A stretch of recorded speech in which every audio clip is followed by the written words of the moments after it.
The father of Austin Metcalf was recently killed during an altercation in Texas during a track meet by Karmelo Anthony, calls out Jake Lang as being part of the problem in sowing racial divide. So in case you don't know, during a track meet in Texas, Karmelo Anthony pulled out a knife and stabbed Austin Metcalf in the chest after Austin Metcalf attempted to pull Karmelo Anthony out of his track team's tent with force. Unfortunately, Austin Metcalf died on the scene. And even more unfortunate, we shouldn't have to mention this, but yes, Austin Metcalf was white and Karmelo Anthony is black. However, both sides maintain that this altercation had zero to do with race, but that has not stopped right-wing social justice warriors from trying to make it about race. Enter Jake Lang, founder of Save White Americans, who throws a protest where he basically is trying to gather a bunch of people and claim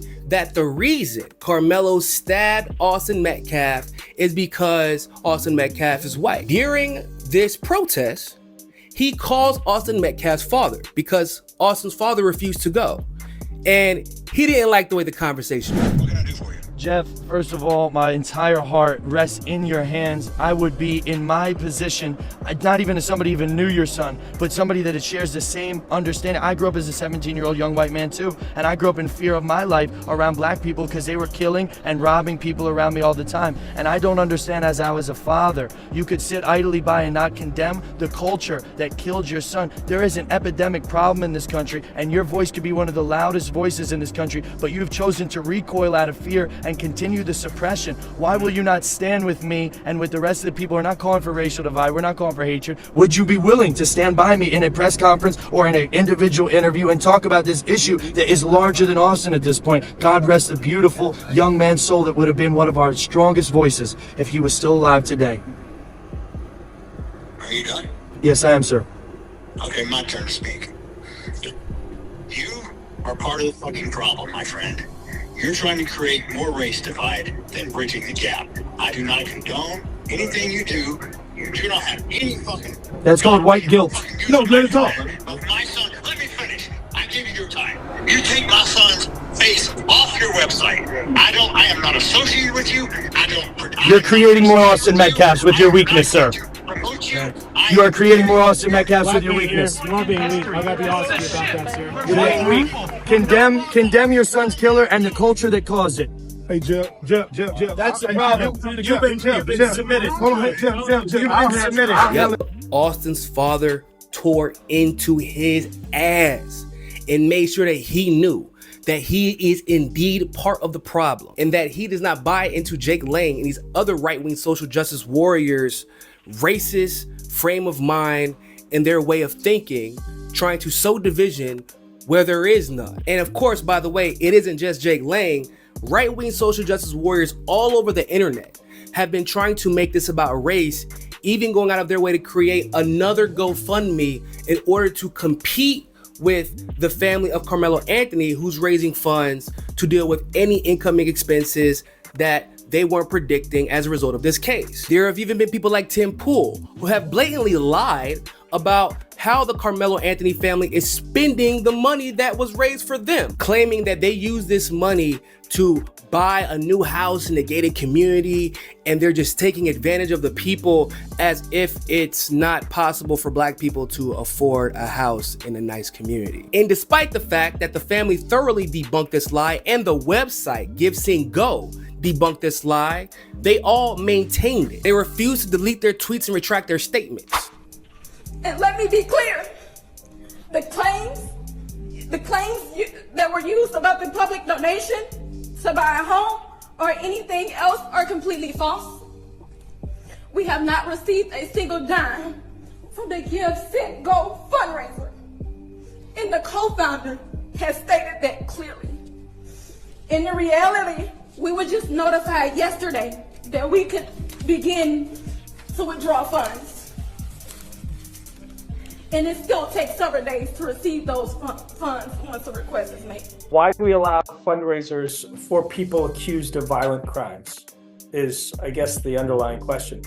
One, there are scenarios, and we all know and have seen them in the past, where people have killed somebody and not been and not been found guilty of murder let off, because there are scenarios where somebody dies because of the actions of somebody, but because of a greater case around it, i.e. self-defense or the defense of others, it's not considered murder, it's actually considered self-defense. So there are scenarios where people die where the outcome isn't guilt. So just because Karmelo has admitted to killing someone, it doesn't mean that he's a murderer.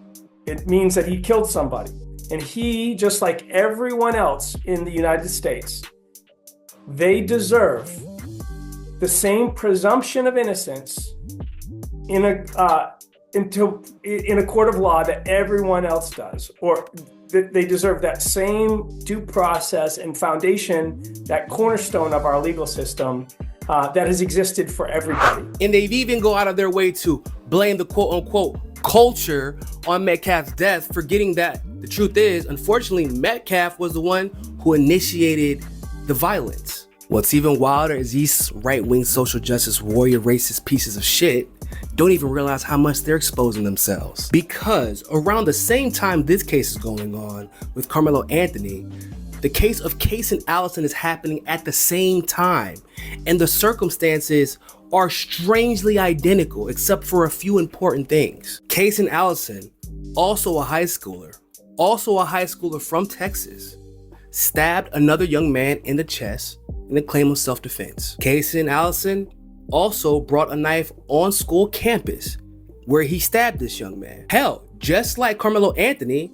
Casey Allison originally had even $1 million bail that was reduced down to $250,000 after some time.